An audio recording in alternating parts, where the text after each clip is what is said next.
Varana Jataka. The Bodhisattva was once a teacher, famous around the world. One day his students were gathering firewood. One of them was lazy, and when he encountered a large tree that he thought was dry and rotten, he took a nap at its base before breaking off any branches. When the other students started heading back, they woke him up, and he quickly climbed the tree, still half asleep. He pulled on a branch, and as it snapped off, the end poked him in the eye. With one hand covering his wounded eye, he quickly gathered some green branches and went back after all the others, throwing his bundle on top of the pile. That night the Bodhisattva told the students that the next morning they were going to visit a country family who wanted to serve them a meal. It was a long journey and they needed to leave early. In the morning, the servant started to cook them some porridge. She picked up the topmost firewood, the green branches gathered by the lazy student, and no matter how hard she blew she could not get a fire started. The sun rose, and since breakfast was not yet ready, the students had to cancel their trip.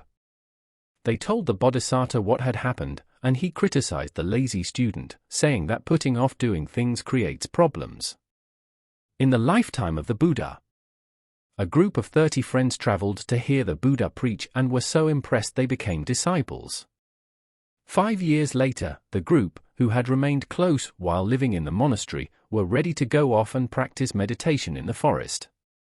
Shortly after they began their journey, however, one of the men, who was weak-willed and less advanced on the path to insight than the others, decided living as an ascetic would be too difficult for him, and he turned back.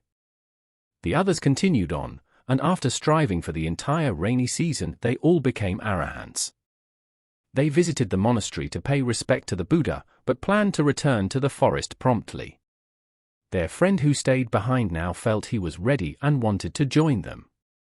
He was so eager that the night before they were to depart, he slept upright, as some ardent ascetics did. At one point, he turned and fell off his plank bed, breaking his thigh. His friends stayed at the monastery to take care of him.